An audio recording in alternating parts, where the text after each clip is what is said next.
Bonjour, comment allez-vous? Kamilla Rakhimova taking on Tamara Korpatsch for the championship. As always, this coverage is brought to you via the Doctrine of Fair Use to Fair Dealing and the Digital Millennium Act. I'm your host, Good Energy. Welcome to Tennis in a Minute. How's everyone doing? That's right, guys. We have two amazing competitors going at it. Let's start with Kamilla Rakhimova. Listen, guys, let's go back maybe the last year and a half, probably 2 years. She's probably played the tougher schedule, right? We remember that recent match against Coco, very tough first set, another tough first set against Diana Snyder. And I talk about the Russian lineup a lot, how they're stacked, right? They have some amazing tennis players.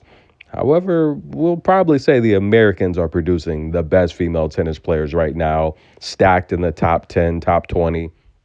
But Kamilla has a great forehand, and she's going to lean on the forehand as long as she's not double faulting a lot. She can compete with anyone on tour, plays a lot of doubles as well. And mentioning doubles, Tamara Korpatsch is also in the doubles final with none other than the Frenchwoman Jessica Ponce, who's very unconventional, but so is Tamara Korpatsch. A lot of great topspin. She has a lot of high looping shots that attempts to really keep her opponent stagnant, but I do like her backhand.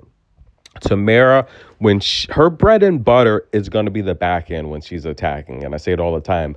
I love the backhand on hard, right? You can stop, get planted. You could really put your opponent on the back foot with some powerful angles and some powerful shots. I think the backhand is very tough to defend on hard.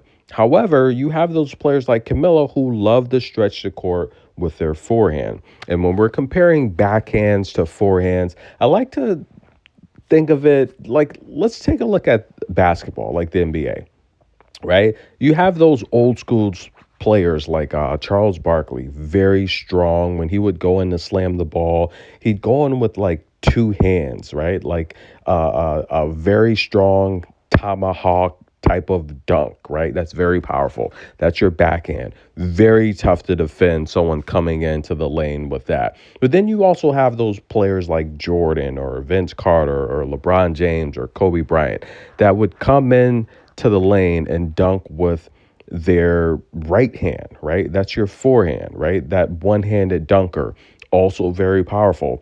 So it really depends on the player.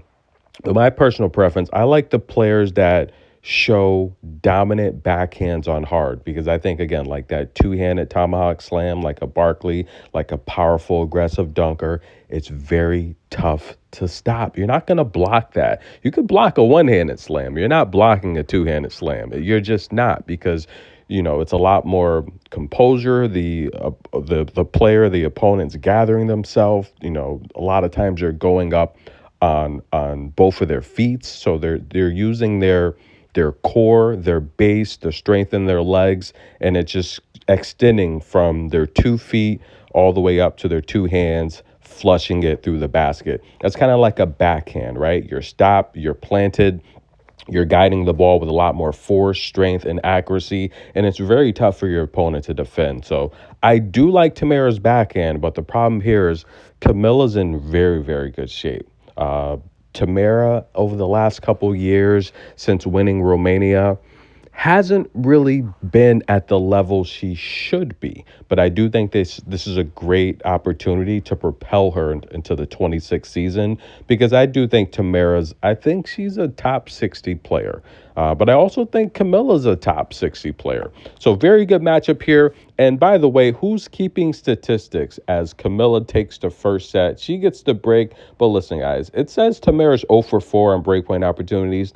I counted maybe 5 or maybe even 6. So they're making mistakes here, but we all know for the 125Ks, they've just recently started being consistent with these stats, because, again, I talk about Alicia Parks and how she has just dominated the 125Ks with aces, and they don't really officially track these statistics. But nonetheless, Tamara Korpatsch drops the first set. As you can see there, despite winning 75% of her first serves, and Kamilla just under 70, but the key there was the second serve. Kamilla is really winning her second serve points, while Tamara Korpatsch, she just had an absolute breakdown her last service game, broke into love, and Kamilla. She's up one set, but I won't count Tamara out. She's very unconventional. We saw her beat Alicia Parks earlier this week.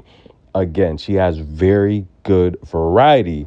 I just feel when it's time to step up and hit the winner, that's the one thing she lacks. Kamilla does have. Kamilla can hit the winner. But stay tuned, ladies and gentlemen. I'm your host, Good Energy. We got a lot of tennis to be discussed. We'll be back.